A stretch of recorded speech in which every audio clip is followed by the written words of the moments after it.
The renewed confrontation between Iran and the United States may be about to get deadlier, and America's closest ally in the Middle East could be the next Iranian target. According to the New York Times, citing 2 Iranian officials, Tehran has drawn up plans for the next stage of escalation. If President Donald Trump follows through on his threat to launch a massive strike on Iran and its infrastructure, the Islamic Republic is reportedly prepared to retaliate by striking Tel Aviv. Those are the words of Iranian officials, relayed through the Times, and they suggest Tehran is preparing for a confrontation that could stretch far beyond its own borders. And what makes this significant is what Iran has not done yet. When the conflict began on February 28th, Israel joined US strikes against Iran, and Tehran answered by launching hundreds of ballistic missiles toward Israeli territory. But during the latest round of fighting, Israel has largely stayed on the sidelines, and Iran has so far avoided direct attacks on the Jewish state, concentrating its retaliation on regional US allies like Jordan instead.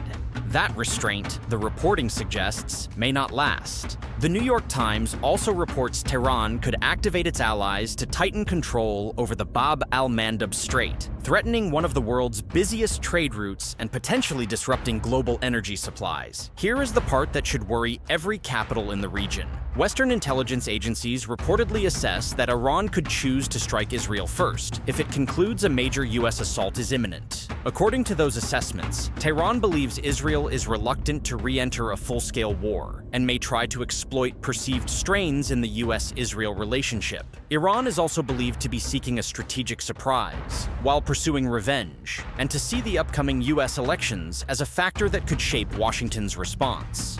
In other words, Tehran may calculate that dragging Israel directly into this war would embarrass the United States and reshape how the world sees the conflict. Inside Israel, preparations are already underway. Prime Minister Benjamin Netanyahu is expected to convene the Inner Security Cabinet before a broader security meeting, as officials monitor developments and warn the region is drifting toward another dangerous escalation. After high-level consultations with senior commanders, Israeli Defense Minister Israel Katz delivered a blunt warning.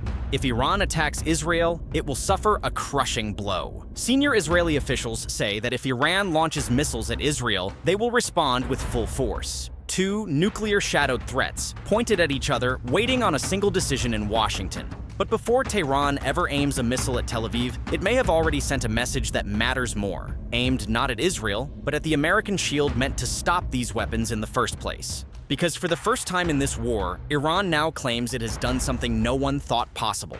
It says it struck one of the most advanced air defense systems America has ever built, on a base that was supposed to be untouchable. And satellite images are now telling a story the Pentagon has been slow to explain.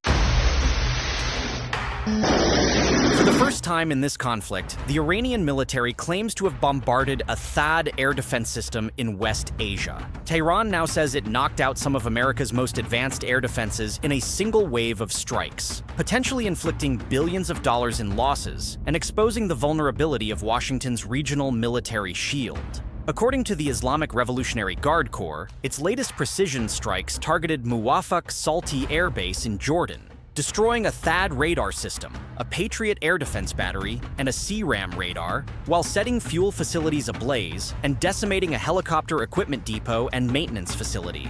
Those are Tehran's claims, and they have not been independently verified. But if they were ever confirmed, this would mark the first reported successful strike on a THAAD system during this clash. And that would be a major development, because THAAD is one of the most sophisticated missile defense systems America fields. A single battery costs roughly $1 to $1.8 billion, and it exists for one purpose: to intercept ballistic missiles at high altitude before they reach what they are aimed at. Iran also claims it damaged a Patriot battery, another critical layer of American missile defense, where a complete battery can run around $1.1 billion, with each advanced PAC-3 MSE interceptor costing about $4 million.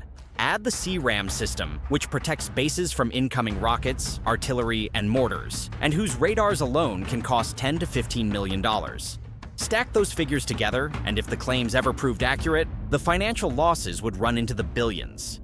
And understand what kind of base this is. Muwafaq Salti is considered one of the key command hubs for US military operations across the Middle East. It hosts the U.S. Air Force's 332nd Air Expeditionary Wing and is home to nearly 4,000 American troops. It is regularly used to operate MQ-9 Reaper drones, surveillance aircraft, helicopters, transport planes, and special operations forces. And critically, because it sits farther from Iran than most American bases in the Gulf, it was generally considered harder to reach. That was its advantage. Distance was supposed to be its defense. Then came the imagery.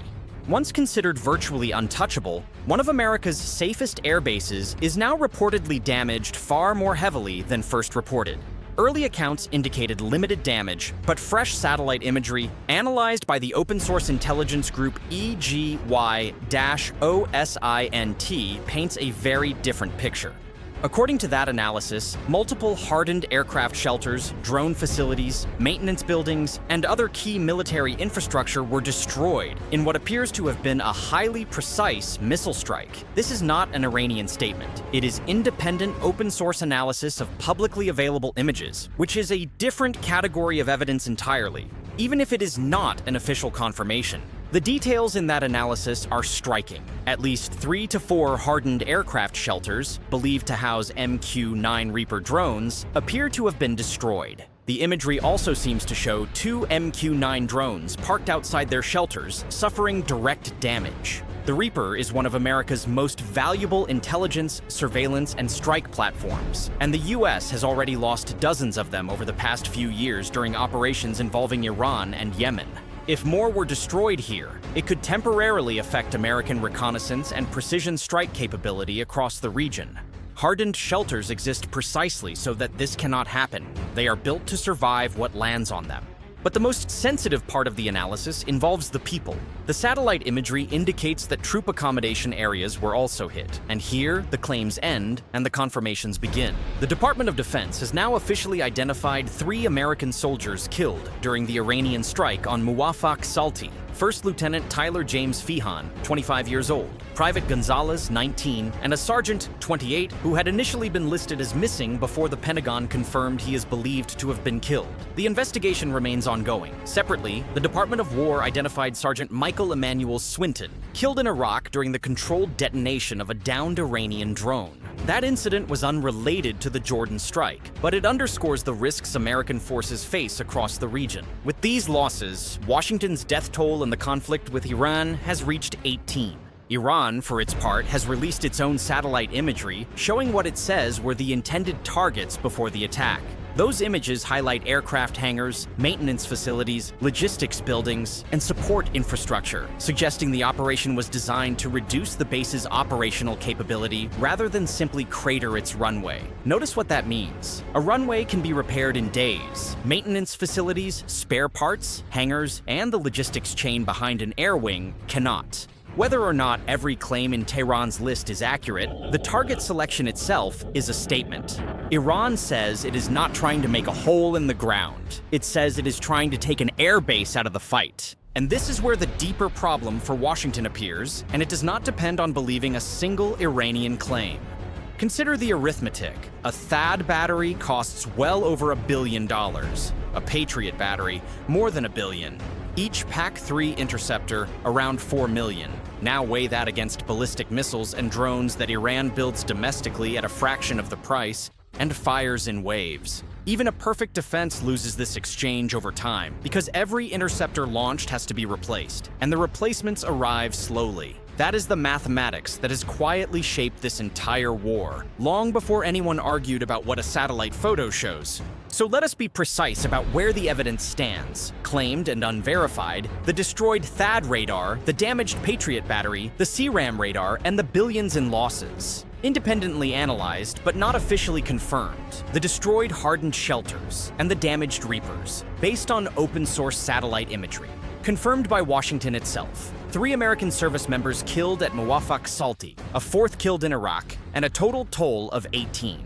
If those assessments are even partly accurate, the strike shows how modern precision-guided ballistic missiles are becoming capable of penetrating hardened military infrastructure. And it raises a question that goes far beyond one base in Jordan. How vulnerable have large fixed air bases become in an era of long-range precision weapons? Step back, and this is the real story of the night. For decades, American power in this region rested on a simple assumption that its bases were sanctuaries. That distance, hardened shelters, and layered air defenses made them places from which force could be projected without being received. Muwafaq Salti was supposed to be among the safest of them, farther from Iran than the Gulf installations, protected by the most advanced systems ever fielded. Tonight, its shelters are being examined in satellite photographs, its dead have been named by the Pentagon, and its defenses are the subject of an argument Washington is not winning cleanly. For military planners, this is not about one strike in Jordan. It is about whether traditional air bases, once considered relatively secure, can still survive in a conflict where precision ballistic missiles are more accurate, more powerful, and much harder to stop.